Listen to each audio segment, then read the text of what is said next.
Buenas noches, Lisan. ¿Cómo están? Muy buenas noches, bienvenidos al desarrollo de la presente clase. Un gusto poderles saludar. Buenas noches, Licen. Teresita, ¿cómo está? Muy buenas noches, bienvenida.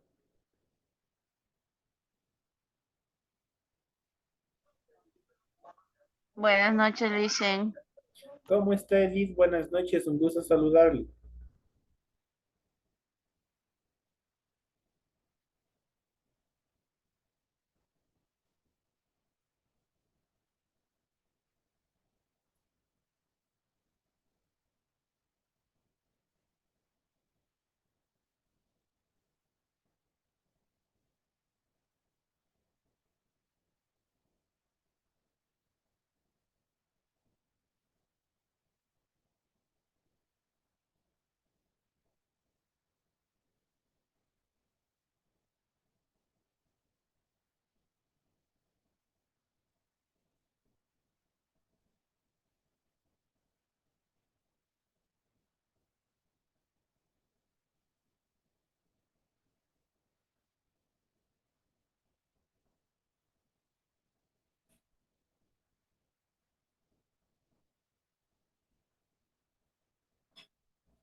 Bueno, señoras y señores, iniciamos ya el desarrollo de la presente clase correspondiente a ciencias sociales. Bienvenidos a cada una de ustedes al desarrollo de las actividades. Un gusto poderles saludar. Bienvenidos prácticamente al último tema correspondientes a la unidad número 4. En pantalla ustedes pueden observar el formato para recursos de aprendizaje de tarea. Estamos en ciencias sociales, en la unidad número 4, las independencias de América. Vamos a ver el tema correspondiente a la cuarta etapa, la última etapa de la unidad número 4, que es la independencia de América Latina, limitaciones de la revolución independentista y la Gran Colombia. Tienen ustedes ahí el tipo de tarea, el objetivo de la tarea y a continuación tienen las instrucciones. Recuerden que el trabajo es individual, deben leer el compendio de la unidad 4, tema número 4, pueden ampliar su información sobre el mismo tema con otras bibliografías de ser necesario. ¿Qué es lo que tienen que hacer para el desarrollo de la presente tarea? Dice lo siguiente, responda a las siguientes preguntas. Responda, ¿está de acuerdo con la afirmación de que la independencia de los países sudamericanos es producto de un proyecto burgués ilustrado? Si es que sí o si es no, ustedes tienen que determinar el porqué de su respuesta, tienen que justificar sus respuestas. La siguiente dice, responda, ¿hubiera sido posible la independencia sin la participación de los grupos sociales mayoritarios, indígenas, afrodescendientes y mestizos? Si es sí o si es no, igual tienen que argumentar su respuesta. En la tercera actividad dice, ¿en qué consistió el plan bolivariano de unidad americana? Igual tienen que sustentar considerablemente en cuáles fueron las consideraciones o en qué consistió este proceso del plan bolivariano.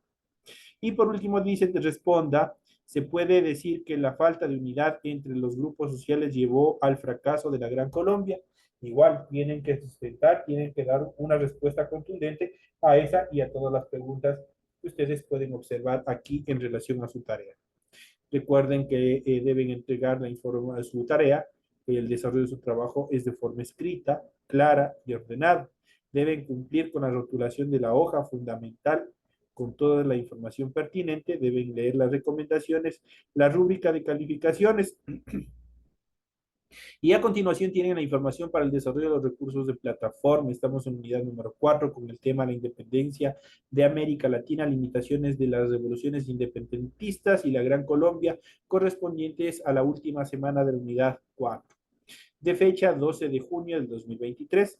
Esta tarea permite entregas desde el 12 de junio, la fecha límite de entregas del 30 de junio y la fecha de publicación de calificaciones será hasta el 5 de julio del 2023. Entonces ahí tienen toda la información pertinente para el desarrollo de esta actividad que se encuentra programada para esta semana. Les deseo suerte en las actividades y procederemos inmediatamente al desarrollo de las actividades, de los temas correspondientes a su material de apoyo.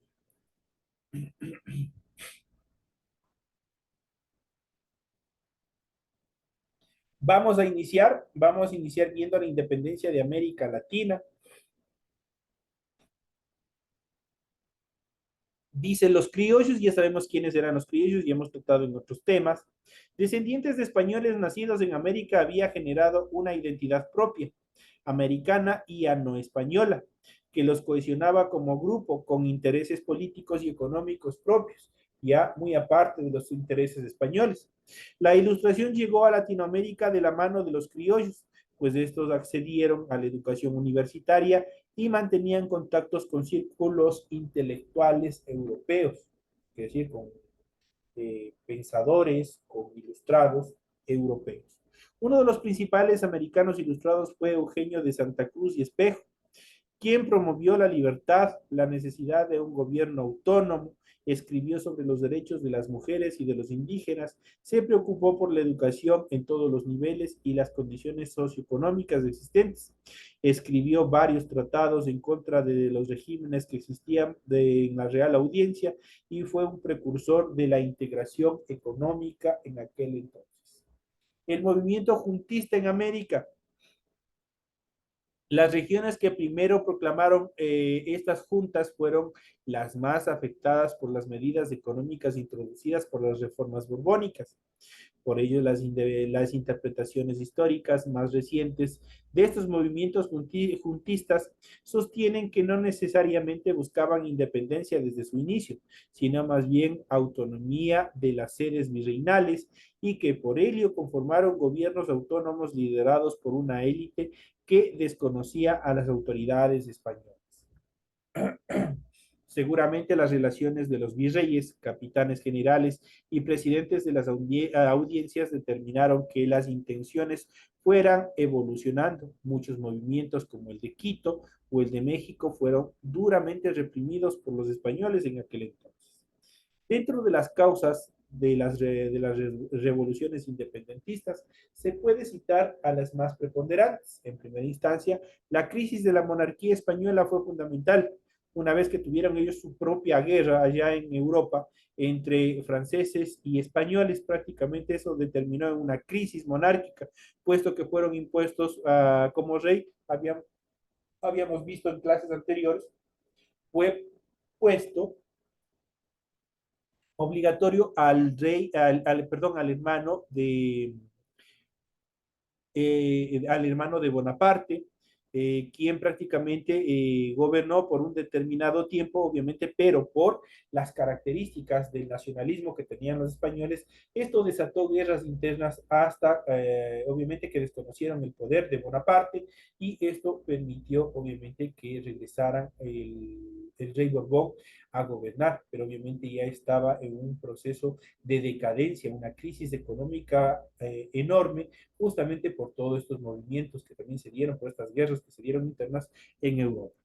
Otra de las causas también fue la confianza y experiencia de que en ausencia del rey la soberanía para gobernar pasaba al pueblo, con lo que las autoridades españolas paulatinamente fueron perdiendo legitimidad, fueron perdiendo poder. La relación entre la élite local y la monarquía se había resquebrajado justamente porque la élite local obviamente estaba detentada por los criollos y a los criollos les pusieron en un escalón más abajo que a la misma monarquía española. Y eso generó una envidia, generó un proceso de resentimiento entre los mismos españoles. Otra causa que se puede mencionar es la revolución de Estados Unidos y Haití. Estas hicieron evidente que se podía vencer a las potencias europeas. Y por último, las reivindicaciones populares de Haití causaron temor en la élite colonial, que trató de evitar que las noticias de la revolución antiesclavista, de hecho en Haití se emitió el primer edicto en el cual se abolía definitivamente todo proceso de esclavitud. Entonces, por eso en Haití se desarrolla esta revolución antiesclavista que se había desatado en la isla. Obviamente, esto buscaban los franceses, especialmente que estaban a cargo de esa isla, controlar, reducir con la finalidad de que toda esta idea de libertad antiesclava, obviamente, llegara a toda la población en general. Y la última, las ideas de la Ilustración promovían relaciones políticas distintas a las del antiguo régimen. Eso quiere decir, a las de las monarquías. En cuanto a las fases de la revolución independentista, podemos mencionar la primera fase, se desarrolló en el año 1809-1815, se conformaron juntas soberanas en América y se discutió la legitimidad de las autoridades españolas. Mientras en España se buscó la salida de los franceses, se organizaron las Cortes de Cádiz y se propuso una monarquía parlamentaria. En la segunda fase, que se desarrolló en el año 1815-1824, tras retornar o retomar el trono, Fernando VII intentó mantener bajo su poder a América. Los criollos, descontentos por la vuelta del rey al absolutismo decadente, organizaron dos grandes ejércitos continentales, uno al sur liderado por José de San Martín, que desde Buenos Aires avanzó hacia Chile y luego pasó a Perú, y otro liderado por Simón Bolívar, quien desde Caracas avanzó hacia el sur. La independencia de América se selló con la batalla de Ayacucho en diciembre de 1824. En cuanto a las limitaciones de la revolución independentistas, se pueden mencionar las siguientes. En su mayoría, los movimientos independentistas fueron liderados por criollos, por lo que los intereses que defendían eran los de la élite colonial. Paulatinamente, otros grupos se unieron a uno u otro bando. Los movimientos juntistas se dieron en ciudades que incluyeron únicamente su zona de influencia más cercana. Esto dificultó posteriormente la unidad nacional. De hecho, algunas ciudades se opusieron a las juntas dentro de la misma jurisdicción. Por ejemplo, esto fue el caso de Guayaquil y Cuenca, que se opusieron a las juntas de Quito. Había una pugna de poder entre los mismos liberados. No causaron un cambio social, todo ese proceso de liberación y económico radical para la mayoría. Se mantuvo la sociedad estamental heredada de las colonias, excepto que los criollos pasaron a ser la clase gobernante, indiscutible. Indígenas, afrodescendientes y mujeres tenían pocos o ningún derecho. La economía seguiría por muchos años ligada a la producción agraria, ahora con la posibilidad de comercializar ciertos productos directamente, por ejemplo, con Estados Unidos, que para aquel entonces todavía estaba emergiendo lentamente en el contexto internacional y sobre todo con las grandes potencias europeas como Inglaterra, que en plena revolución industrial buscaba expandir sus fronteras políticas y comerciales bajo el nuevo sistema imperialista. En cuanto a los actos sociales de la independencia, los actores sociales de la independencia, vamos a mencionar los más preponderantes. Las revoluciones independentistas hispanoamericanas fueron lideradas por criollos. El rol de los indígenas, afrodescendientes y mestizos estuvo dividido entre la adhesión a la causa patriota, eso quiere decir a los libertadores, y a la realista, al ejército español, dependiendo de los intereses de cada grupo que determinada, obviamente, de acuerdo a la región, de acuerdo a la provincia. Estos grupos sociales mayoritarios en esa época constituyeron el grueso de las filas patriotas y realistas para perseguir sus propios ideales, sus propios intereses. Dentro de esto podemos mencionar que los afrodescendientes, como los de Cartagena y Esmeraldas, fueron motivados por la promesa de abolición de la esclavitud, y los mestizos pardos y mulatos buscaron mayor reconocimiento social, pero eso en su mayoría por eso en su mayoría tomaron las armas a favor de la independencia. En algunos casos, los afrodescendientes fueron reclutados forzosamente por ambas partes de la guerra, eso quiere decir tanto por el ejército libertario como por el ejército español.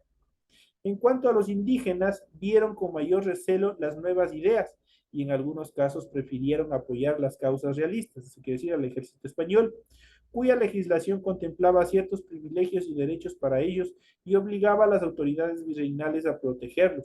Entonces vieron a las causas de los terratenientes criollos una amenaza para todo ese proceso y para sus intereses.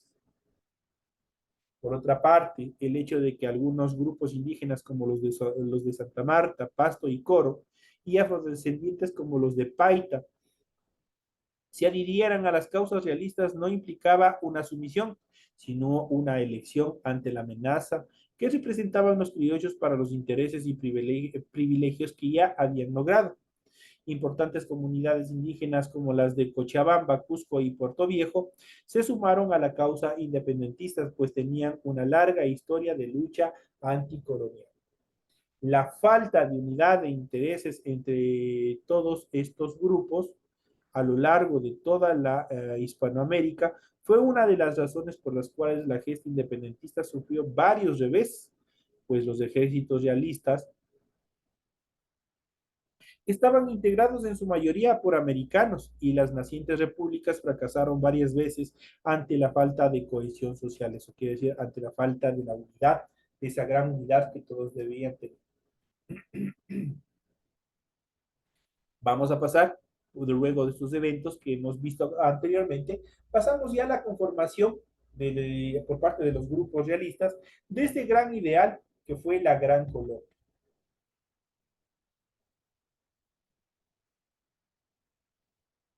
Una vez alcanzada la independencia, el reto fue dar a las nacientes repúblicas. En este proceso aparecieron posturas diversas y contradictorias, pero los problemas fundamentales eran qué tipo de gobierno se establecería y qué extensión ocuparían cada uno de los nuevos estados. Dentro de estas consideraciones, Simón Bolívar, en Caracas 1783, Santa Marta 1830, había luchado largamente por la unidad política y territorial en América para hacer frente a posibles reconquistas españolas. Francisco de Miranda y Bolívar en la Carta Jamaica en el año 1815 lo habían propuesto y en el Congreso de Panamá 1826 discutieron la creación de una federación de los Andes que incluyera las provincias unidas del Río de la Plata y la Confederación Peruano-Boliviana, que para entonces se encontraban bajo dominio de los españoles. El proyecto jamás se ejecutó, jamás se cristalizó.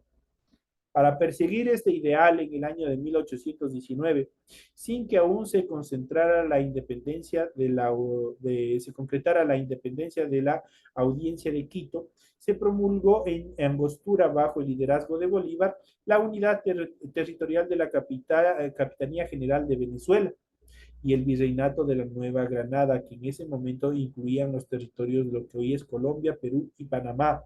Esa región tomaría el nombre de la Gran Colombia. Así, conforme se independizaban los territorios, se adherían a la Gran Colombia. En 1822 se promulgó la Constitución de Cúcuta, también denominada Constitución de la Gran Colombia, en la que el territorio quedó distribuido en 3 departamentos. Se estableció Bogotá como la capital, se eligió a Bolívar como presidente y a Santander como vicepresidente encargado del gobierno, mientras el Libertador se encargaba de concretar la independencia del Perú. Aquí en el siguiente mapa temático nosotros podemos ver la adhesión o la extensión que tenía la Gran Colombia, que estaba conformado en verde podemos ver Venezuela, en tomate a Colombia y también parte de Panamá, que también se adhirió a este proceso, y por último tenemos a Ecuador, que era la extensión que tenía este gran territorio que iba a conformarse, denominado la Gran Colombia. Respecto a la crisis y disolución de la Gran Colombia bajo un sistema absolutista centralista, las diferencias regionales se agudizaron, lo que se hizo evidente a partir de 1826 con la insurrección de José Antonio Páez en Venezuela. Se pidió a Bolívar que regresara de Perú para asumir poderes dictatoriales y que la unidad territorial se mantuviera. Y efectivamente lo hizo, pero en lugar de apaciguar las diferencias, estas se exacerbaron, sobre todo ante los cuestionamientos santanderistas de la dirección de Bolívar. En el año de 1830 se reunió una convención en Bogotá que buscaba evitar la disolución de la Gran Colombia. Esta fue dirigida por Antonio José de Sucre y en ella se dictó una nueva constitución. Frente a la situación de conflicto, Bolívar optó por dejar el gobierno y el país. En este periodo murió en Santa Marta, Colombia, el 17 de diciembre de 1830, cuando iba a embarcarse a Europa. Por su lado, Sucre fue asesinado de regreso a Quito. La separación fue inevitable. En ese mismo año, Venezuela proclamó su separación de la Gran Colombia y el Distrito del Sur hizo lo propio el 13 de mayo de 1830, cuando adoptó el nombre de Ecuador. Entre las causas de la disolución de este gran ideal de Simón Bolívar, que fue la Gran Colombia, podemos mencionar las siguientes. Primero, la sociedad, luego la economía, la política, la infraestructura y también determinadas eventos que se dieron en cuanto a la disolución de este gran proceso. Cuando nos referimos a la sociedad, en zonas como Ecuador, Perú y Bolivia, había una presencia indígena muy grande, mientras que en Venezuela, Colombia, Centroamérica había mayor número de afrodescendientes y mestizos. Estos grupos tenían distintos intereses, por eso fue inevitable lograr una cohesión social. En cuanto a la economía, mientras que en la Sierra Andina estaba concentrada la producción agrícola para el mercado interno, las regiones costeras buscaban una economía de plantación direccionada al mercado internacional. Las medidas que favorecían a una región obviamente afectaban a la otra. En cuanto a las causas políticas, cada región buscaba su cuota de poder y temía ser perjudicada por las demás regiones y que el centralismo fuera aún peor que con el dominio español. La infraestructura, las dificultades de transporte y comunicación en regiones con una geografía tan accidentada y sin medios de comunicación y transporte desarrollados hicieron poco posible la unión de todos los puntos, las poblaciones que estaban concentradas dentro de la Gran Colonia. Así se conformaron unidades políticas más pequeñas con base en los territorios de las antiguas audiencias y capitanías generales. Con los años estas naciones terminaron por consolidarse como nuevas repúblicas. Dentro de ellas, por ejemplo, mencionamos a Panamá, a Colombia, Venezuela y por último nuestro país, Ecuador. Esos son los temas que nosotros hemos tratado y que son bastante indispensables saber y conocer parte de nuestra historia desde el inicio, desde la formación de nuestra gran república, teniendo en cuenta que formalmente nuestro Ecuador nace en el año de 1830 a través de la primera constitución firmada en la ciudad de Riobamba en ese mismo año. Vamos a ver un poquito más, vamos a analizar un poco más sobre la independencia de Latinoamérica. Vamos a ver, esto es un poquito de historia universal en cuanto a los eventos más preponderantes que se dieron. La independencia de los países latinoamericanos ocurrió a finales del siglo XVIII y principios del siglo XIX. Aquí tenemos todos los países que desarrollaron todos estos procesos de independencia. La gran mayoría de los países que hoy forman parte de América Latina fueron colonias españolas y también fueron colonias portuguesas. Las colonias españolas son todas las que están pintadas de rojo, mientras que las colonias portuguesas es el territorio que se encuentra pintado de azul, lo que hoy es Brasil, para poderlo comprender de mejor manera. En 1949, España y Portugal firmaron el Tratado de Tordesillas, mediante el cual este acuerdo de división de territorios de ambos países a partir de la llegada de Cristóbal Colón a América. A partir de ese entonces lo desarrollaron. Todos los países que hoy existen formaban parte de grandes virreinatos dependientes en su mayoría de España y de Portugal. Por ejemplo, Portugal tenía el virreinato de Brasil, mientras que España dominaba la mayoría de virreinatos restantes, como el virreinato de Nueva España, el virreinato de Perú o el virreinato del Río de la Plata en Argentina.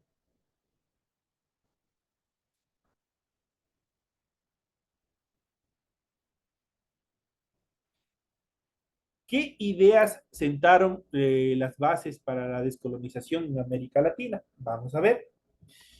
Una de las primeras características para propender a todo ese proceso de liberación fue la Revolución Francesa. En el ideal de los franceses ya se estableció una idea. Los hombres nacen y siguen siendo libres e iguales en derechos. Esto dice el artículo 1 de la Declaración de los Derechos del Hombre y del Ciudadano aprobado en la Revolución Francesa en el año de 1789. Entonces ya paulatinamente desde la misma Europa ya venían estos ideales en cuanto a la liberación, a la igualdad que deberían tener todos los seres humanos. Ese es uno de los primeros ideales. En cuanto a los principios de la Revolución Francesa, esta revolución se determinó o se asentó bajo los principios de igualdad legal, tolerancia religiosa, libertad económica y todas las personas tienen derechos inherentes, eso quiere decir, como en la actualidad. Y todos estos principios que acabamos de ver están establecidos en nuestra Constitución hasta la actualidad. Nuestra Constitución determina la igualdad legal. Todas las personas son iguales dentro de nuestro territorio nacional. La tolerancia religiosa. Nosotros tenemos una libertad religiosa para profesar la religión que mejor nos convenga. La libertad económica. Estamos libres de emprender cualquier tipo de negocios y todas las personas tienen derechos inherentes, así como nosotros en la actualidad. Nosotros tenemos derechos inherentes. ¿Dónde nace esto? En Francia. Todos estos procesos nacen en Francia. Otro de los eventos más preponderantes que también fue el eje fundamental, el espejo para el proceso de revolución en el resto del continente latinoamericano, fue la revolución estadounidense.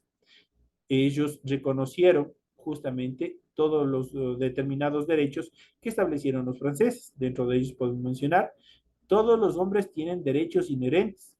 Dice la Declaración de la Independencia de los Estados Unidos, aprobada en el año de 1776, y de hecho, esta es la primera constitución a nivel de Latinoamérica, en el contexto de la Revolución estadounidense. En cuanto a los principios de la Declaración de Independencia de los Estados Unidos, esta es el autogobierno, los derechos inalienables, la vida, la libertad y la búsqueda de la felicidad. Esos son los principios en los cuales se fundamenta la Constitución de los Estados Unidos. ¿En qué se parecen los objetivos de cada revolución?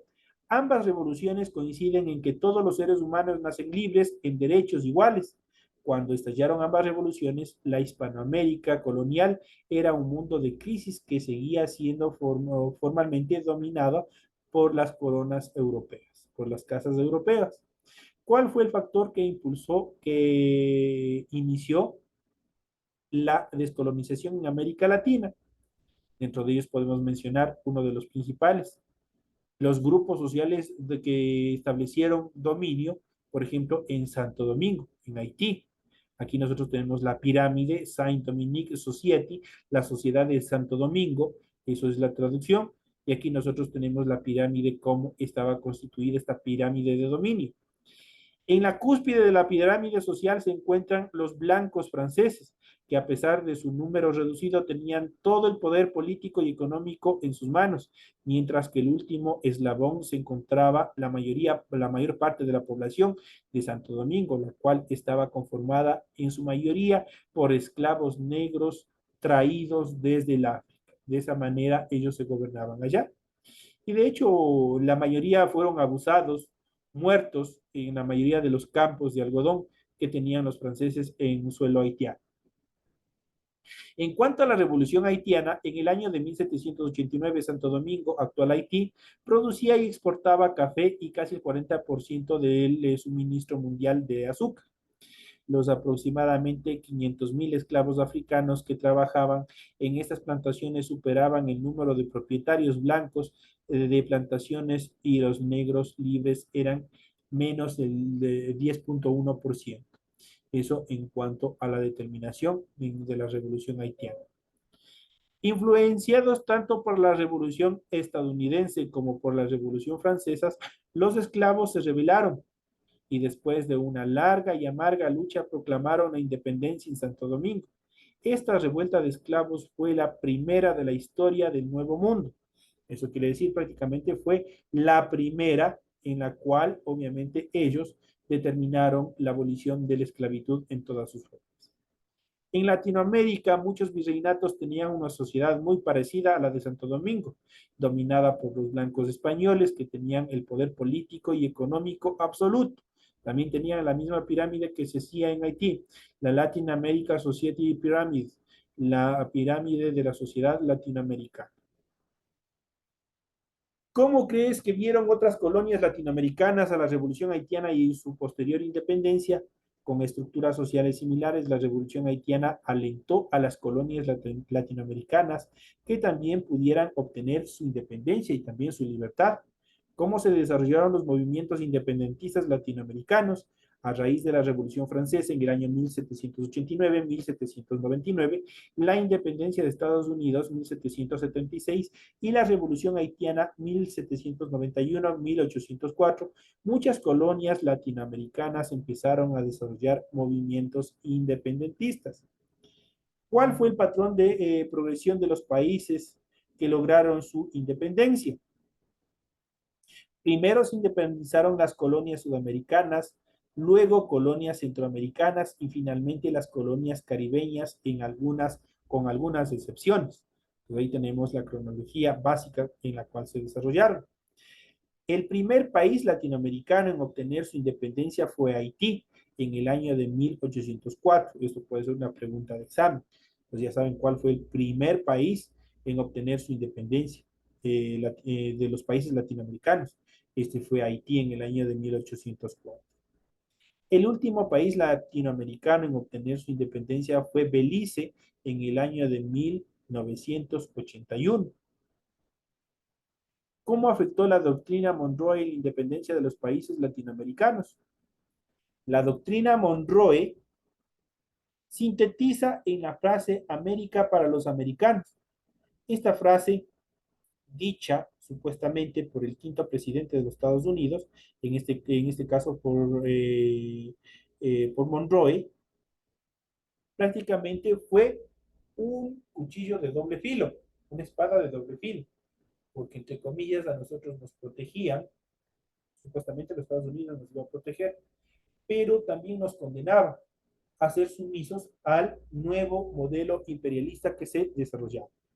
En cuanto, obviamente, digo, la doctrina Monroe sintetiza que sintetizada en la frase América para los americanos, fue elaborada en 1823 en Estados Unidos por John Quincy Adams y atribuida al presidente James Monroe. Establecía que cualquier intervención de los europeos en América sería vista como un acto de agresión que requeriría la intervención de los Estados Unidos de América. La doctrina fue presentada por el presidente Monroe durante su sexto discurso al Congreso sobre Estados de la Unión. La doctrina fue concebida por sus autores, en especial John Quincy Adams, como una proclamación por parte de los Estados Unidos a su oposición al colonialismo en respuesta a la amenaza que suponía la restauración monárquica en Europa y la Santa Alianza tras las guerras napoleónicas. Prácticamente la Iglesia Católica también tenía su parte en todo este proceso. En función de estos temas que se les ha explicado en la presente clase, tienen las actividades, las tareas que ustedes tienen para la presente semana. Señoras y señores, de esta manera llegamos ya a la parte final del desarrollo de esta clase. Me despido de todos ustedes. Nos estaremos viendo hasta nuestra próxima clase. Señores y señoras, que tengan una feliz noche.